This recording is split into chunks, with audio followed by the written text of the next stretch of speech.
अस्सलामुअलैकुम। मैं हूं अकील अहमद, आपका physics teacher the learning concept academy से। प्रीवियसली हमने सीखा कि किसी वेक्टर को उसके रेक्टेंगुलर कंपोनेंट में किस तरह से रिजॉल्व किया जाता है, और इसके अलावा अगर हमें रेक्टेंगुलर कंपोनेंट्स दिए गए हों तो उन रेक्टेंगुलर कंपोनेंट से हम किस तरह से किसी वेक्टर को जो है वो हासिल कर सकते। इसके अलावा हम लोग वेक्टर को ऐड करने का मेथड जो है वो एक सीख चुके हैं, जो कि ग्राफिकल मेथड था, जिसको हम हेड टू टे रूल कहते हैं। आज हम एक थ्योरेटिकल मेथड जो है वो सीखने जा रहे हैं, जो कि है जी vector addition by their rectangular component, या addition of vector by their rectangular component.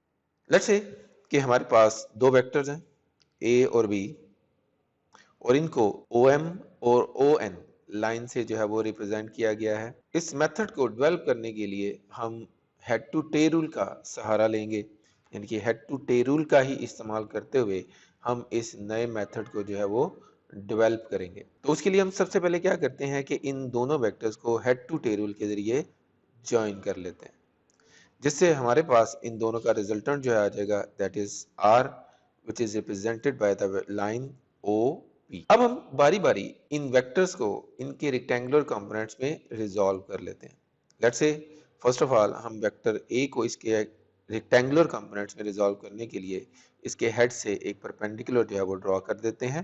ठीक है जी, ये एम से हमने ये परपेंडिकुलर जो है वो ड्रॉ कर दिया, जहां पे ये एक्स एक्सिस को कट कर रहा है, ओरिजिन से लेके वहां तक आपका एक्स कंपोनेंट आ गया ए का, और इसी तरह से ये वाई कंपोनेंट आ गया ए का।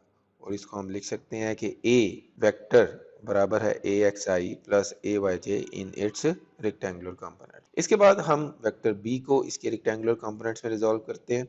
तो उसके लिए हम परपेंडिकुलर ड्रा करते हैं from the head of the vector be on the line of x axis, और इसके बाद इसकी टेल से एक परपेंडिकुलर ड्रा होगा, जो कि इस लाइन को या पहले परपेंडिकुलर को यहाँ पे कट करेगा।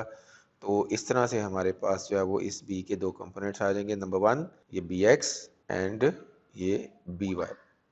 ठीक है, तो इस तरह से हम बी को इसके रेक्टेंगुलर कंपोनेंट की फॉर्म में लिख सकते हैं, B x I plus B Y जे।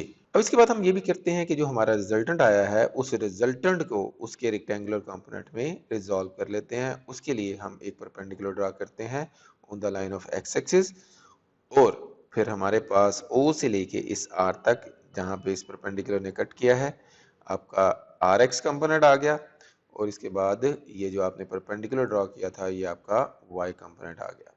तो वेक्टर R को, जो कि हमारा रिजल्टेंट है, उसको उसके रेक्टेंगुलर कंपोनेंट की फॉर्म में हम लिख सकते हैं R X I plus R Y J. मतलब कि हमने तीनों वेक्टर्स को बारी बारी उनके रेक्टेंगुलर कंपोनेंट्स में रिजॉल्व कर लिया। अब इन सब को रिजॉल्व करने के बाद हमारे पास जो फाइनल जो डायग्राम बन रही है ये आपके सामने आ गई।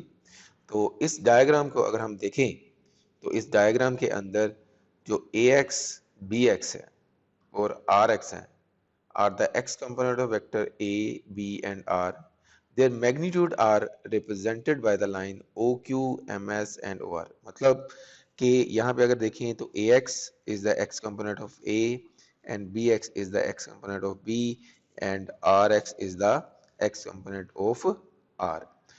अब अगर यहाँ पे देखें कि AX को रिप्रेजेंट किया गया है OQ के साथ, जबकि BX जो है उसको रिप्रेजेंट किया गया है MS के साथ, जो कि बराबर है किसके, QR के साथ।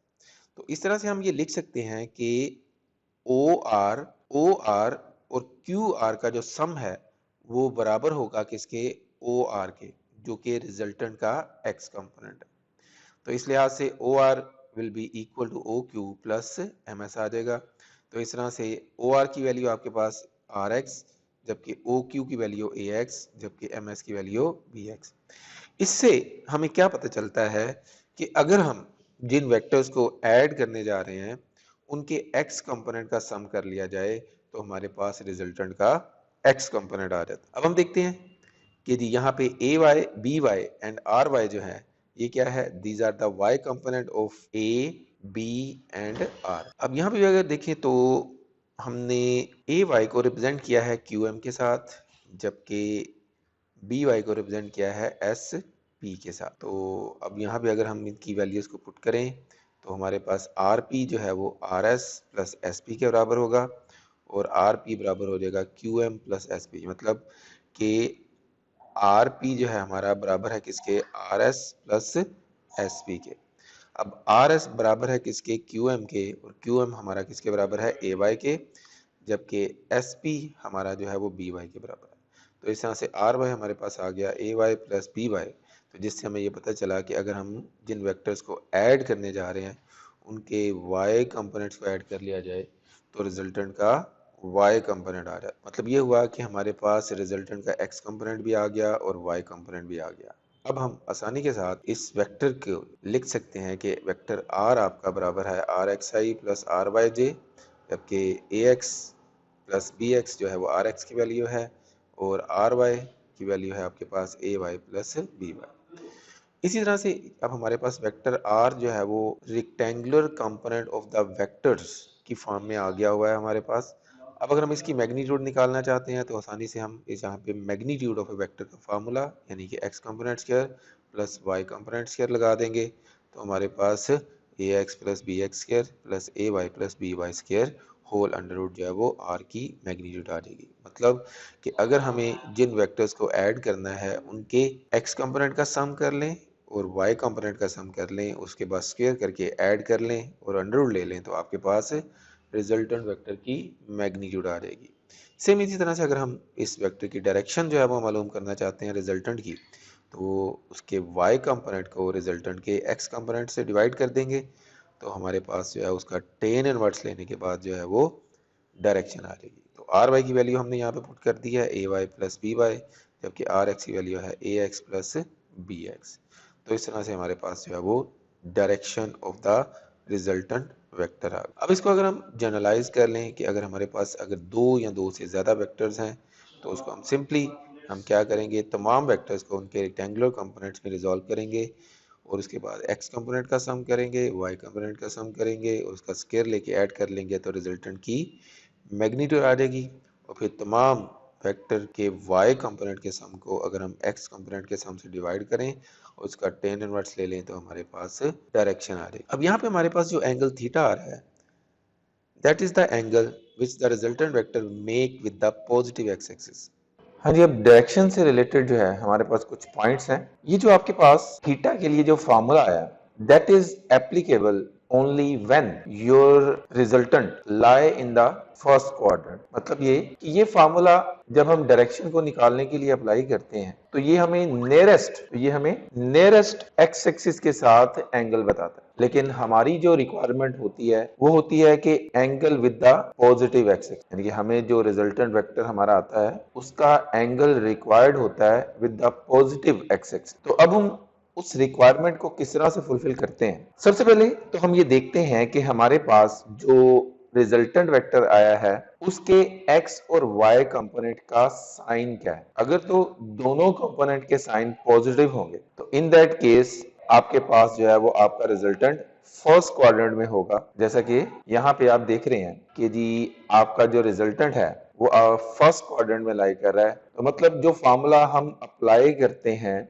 ये वाला फार्मूला या ये वाला फार्मूला हम अप्लाई करते हैं रिजल्टेंट निकालने के लिए, ये वाला फार्मूला जब हम अप्लाई करते हैं रिजल्टेंट को निकालने के लिए और आर एक्स और आर वाई की वैल्यू दोनों ही पॉजिटिव आती हैं तो हमारा जो एंगल होता है वही हमारा रिक्वायर्ड एंगल होता है। यानी कि हमारा जो आंसर आता है वही हमारा रिक्वायर्ड एंगल होता है, यानी कि phi will be equal to theta. यानी कि इसमें हमें किसी किस्म की कोई चेंजिंग करने की जरूरत नहीं पड़ती। जैसा कि यहाँ पे आप देख रहे हैं कि आपके पास जो रिजल्टेंट है वो फर्स्ट क्वाड्रेंट में आ रहा है तो यही आपका थीटा जो होगा वो फाई के बराबर होगा। अब सेकेंडली अगर आपका रिजल्टेंट सेकेंड क्वाड्रेंट में आ जाए, सेकेंड क्वाड्रेंट में कब होगा कि जब आपका x कंपोनेंट जो है वो नेगेटिव जबकि y कंपोनेंट जो है वो पॉजिटिव होगा। तो ऐसी सिचुएशन में जब आपने थीटा निकालना है उस फॉर्मूले के मुताबिक तो वो आपका रिक्वायर्ड एंगल नहीं होगा, बल्कि आपका रिक्वायर्ड एंगल कैसे आएगा कि आपके पास जो उस फार्मूले से एंगल आएगा वो ये होगा with the nearest x axis. जैसा कि मैंने शुरू में बताया कि जब हम ये फार्मूला इस्तेमाल करते हैं तो वो आपको नियरेस्ट एक्स एक्सिस के साथ एंगल बताता है दैट इज द फाई। लेकिन हमें जो एंगल रिक्वायर्ड है वो ये वाला रिक्वायर्ड है। तो ये एंगल कैसे आएगा, आपको पता है कि यहाँ से लेके पूरी लाइन का एंगल जो है वो 180 होता है। तो इस 180 में से हम फाई को माइनस कर देंगे तो हमारे पास हमारा रिक्वायर्ड एंगल आ जाएगा। अगर आपका रिजल्टेंट जो है वो थर्ड क्वाड्रेंट में लाई करे। थर्ड क्वाड्रेंट में कब लाई करेगा कि जब आर एक्स और आर वाई दोनों की वैल्यूज जो है वो नेगेटिव आएंगी। तो ऐसी सिचुएशन में जब आप फॉर्मूला अप्लाई करेंगे तो वो आपको नियरेस्ट एक्स एक्सिस जो कि आपका ये वाला एंगल होगा वो बताएगा, लेकिन हमें जो एंगल रिक्वायर्ड है वो ये वाला एंगल रिक्वायर्ड है। तो ये एंगल आपके पास कैसे आएगा कि आप 180 में इस फाई को जो है वो ऐड कर देंगे तो आपके पास जो है वो रिक्वायर्ड एंगल आ जाएगा। नेक्स्ट हमारे पास है जी, अगर आपका जो रिजल्टेंट है वो फोर्थ क्वाड्रेंट में आ रहा हो, मतलब कि आर एक्स पॉजिटिव आए और आर वाई जो है वो नेगेटिव आए, तो इन दैट केस हम रिक्वायर्ड एंगल किस तरह से मालूम करेंगे। जब आप अपना फार्मूला जो है वो एंगल का अप्लाई करेंगे तो वो आपको नियरेस्ट एक्स एक्सिस के साथ एंगल बताएगा जो कि ये एंगल होगा, और हमें जो एंगल रिक्वायर्ड होगा वो ये वाला एंगल रिक्वायर्ड होगा। अब ये एंगल कैसे आएगा, क्योंकि आपको पता है सर्कल का पूरा एंगल जो है वो 360 डिग्री होता है, तो 360 में से आप 5 को माइनस कर देंगे तो आपके पास आपका रिक्वायर्ड एंगल आ जाएगा। तो ये थे जी डायरेक्शन से रिलेटेड कुछ रूल्स जो कि आपको अप्लाई करने होते हैं रिजल्टेंट को मालूम करने के बाद। तो आज के लिए हम इतना ही रखते हैं। आने वाले लेक्चर्स की वीडियो को हासिल करने के लिए चैनल को सब्सक्राइब करें, बेल आइकन को प्रेस करें, और लेक्चर पसंद आया हो तो लाइक भी करें। इजाज़त दीजिए, अल्लाह हाफिज़।